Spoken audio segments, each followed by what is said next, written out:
ilmu itu apa? Ilmu itu sederhana, sesuatu yang mudah. Karena ilmu itu fitratallahi allati fataran nasa alaiha. Misalnya begini, saya orang miskin, nggak punya apa-apa, sudah nggak punya apa-apa, nggak punya jabatan, terus keluarga yang nggak pati loyal, mungkin istri ada ngidolakan kita, bahkan anak kita sendiri juga agak ngidolakan kita. Itu kan sial-sialnya orang, anak kita aja tidak pernah ngidolakan kita. Tapi untuk bahagia itu sebenarnya sederhana. Sederhananya begini, orang pinter itu ingin mempertahankan kehidupannya, pinter sampai berobat habis banyak ke Belanda, ke Jepang supaya mempertahankan nyawanya. Si miskin ini kalau dia setiap makan, ya Allah, saya dengan makan ini mempertahankan nyawa saya. Sehingga makan itu satu kajian ilmiah bahwa ini luar biasa. Bahwa orang punya Alphard, punya uang 1 miliar, itu tidak mempertahankan sesuatu yang pokok, yaitu nyawa. Orang nggak punya Alphard itu hidup, nggak punya uang 1 miliar hidup. Tapi kalau nggak punya nasi 1 piring, nggak punya air 1 gelas bisa mati. Artinya apa? Orang miskin itu yusyarikul aghniya, sama dengan orang-orang kaya dalam hal kepemilikan hal-hal yang pokok. Tapi kadang-kadang orang miskin itu ya nyun sewu agak belagu, sudah miskin ingin punya Alphard, sudah miskin ingin punya, ya dia tersiksa. Harusnya cara berpikir, nggak punya Alphard tuh masih hidup, nggak punya uang 1 miliar masih hidup. Yang punya Alphard hidupnya juga pakai nasi 1 piring, yang punya uang 1 miliar juga pakai nasi. Ya kalau itu kan sama, saya punya. Kalau gitu kan bisa miskin rasa kaya itu. Itu memang harus dilatih. Nah, kalau orang kaya kan rumahnya banyak di mana-mana. Memangnya kalau rumahnya banyak di mana-mana terus tidur di sini 1 jam, di rumah itu 1 jam, malah nggak bisa tidur kan? Tetap aja yang dipakai 1 kamar. Itu gunanya apa punya rumah banyak? Setidaknya zaman miskin itu dia berpikir gunanya apa punya rumah banyak yang dipakai ya hanya 1. Meskipun suatu saat kalau dia kaya juga berpikirnya agak rubah. Ya penting punya rumah banyak biar kemana-mana punya rumah, nggak apa-apa. Tapi sementara masih miskin jangan berpikir seperti itu. Nah yang menjadi miskin kacau kan sudah miskin berpikirnya gaya orang kaya, itu kecelakaan ya. Nah itu ilmu, maksud saya itu ilmu. Sehingga dulu Nabi ngajari orang miskin itu sederhana. Ketemu orang miskin sama Nabi diajarkan. Nabi diantara ajarannya begini. Ada seseorang man asbaha, orang yang setiap harinya mu'afan fi jasadi, dia sehat, aminan fi sirbi, negara dalam keadaan aman, tidak dalam ancaman, indahu qutu yaumi, dia hari itu punya makan, faka'an nama khizat lahu dunya bihadafiriha, berarti dia sudah punya dunia dan seisinya. Karena polanya sama. Buat Presiden Amerika itu yang untuk mempertahankan nyawanya ya makan pokok dan minuman pokok, bukan jabatannya sebagai presiden atau punya uang triliunan. Orang paling kaya di Indonesia juga gitu, untuk mempertahankan hidupnya juga dengan makanan pokok. Dan itu orang miskin punya. Nah, kehidupan paling top itu apa? Ya kehidupan yang mempertahankan nyawa itu yang paling top, lainnya itu enggak. Karena mempertahankan nyawa ini super penting. Dan orang miskin bisa. Nah, saya berharap ilmu seperti inilah menjadikan dulu itu kuat ketika melawan Belanda. Kenapa kuat? Karena mereka gampang syukur. Barokahnya gampang syukur itu selesai dengan dirinya sendiri. Kalau bahasa intelektualnya itu, orang kalau sudah selesai dengan dirinya sendiri bisa berpikir memanfaati pada orang lain. Dulu orang-orang miskin ketika era sahabat, termasuk era para ulama yang mendidik para umatnya, itu selesai dengan dirinya sendiri. Nah sekarang banyak orang miskin juga termasuk orang kaya, bahkan belum selesai dengan dirinya. Wah itu angel, ngajak jihad angel, karena dengan dirinya saja belum selesai. Maka masyhur itu kan ketika perang Tabuk ada orang datang, kira-kira kalau Indonesia pakai beras 4 kilo, ya Rasulullah yang 2 kilo tak kasihkan keluarga kami supaya bisa makan, yang 2 kilo tak kasihkan jenengan untuk biaya perang. Perang Tabuk itu perang tersulit, disebut perang Dzatil Usra.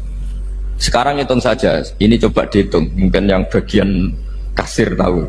Kalau 2 kilo kali 3.000, umat Islam itu sekitar hampir 3.000 itu sudah 6.000 kilo. 6.000 kilo itu artinya apa? Orang miskin ketika perang membiayai dirinya sendiri, itu satu. Kedua, dengan mental memberi, orang ini tidak tamak. Barokahnya tidak tamak, tidak nyalahkan yang kaya. Efek dari itu apa ketika perang Tabuk? Sumbangan dari Sayyidina Utsman yang jumlahnya besar sekali, yaitu diantara 1.000 dinar. 1 dinar kira-kira 4,25 gram, berarti sekitar 4.000 gram. itu bisa diberikan alat perang. Sumbangan dari Abu Bakar juga bisa dipakai beli kuda untuk perang. Nah bayangkan kalau kebutuhan orang miskin ini untuk makan itu nggak mau urun. Wah saya miskin, nggak perlu urun, saya miskin dipakai alasan terus. Maka jumlah 3.000 ini akan mengurangi anggaran untuk belanja peralatan perang karena untuk konsumsi orang miskin. Jadi itu kadang mangane tanduk itu kan repot. Wes miskin mangane tanduk, nak antri mo kan ribet. Artinya apa? Perang ini tidak fokus karena ngurusi konsumsi untuk orang-orang miskin. Nah, dulu zaman Nabi orang miskin pun semuanya heroik. Mereka dibantu gak mau, inginnya bantu. Sampai dicibir sama orang munafik. Apa gunanya sedekah 2 kilo? Wong perang ini perang besar antar negara. Pas itu mau perang melawan Romawi.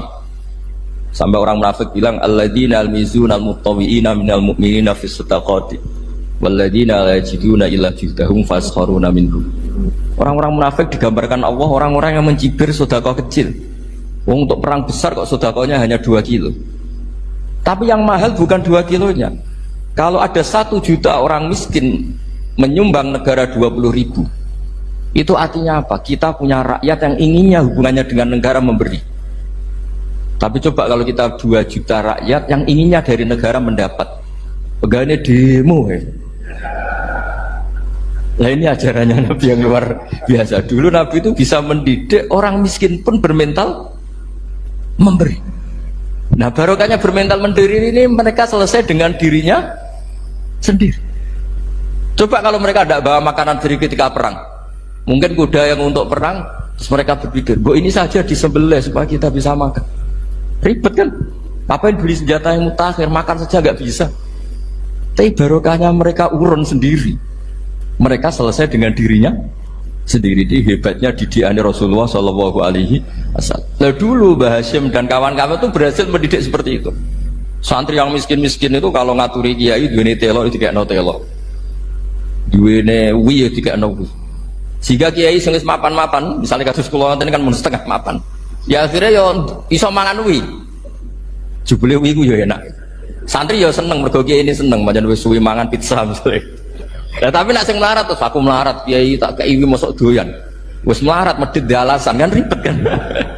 Ini yang perlu dihilangkan. Medhit kok berargumentasi.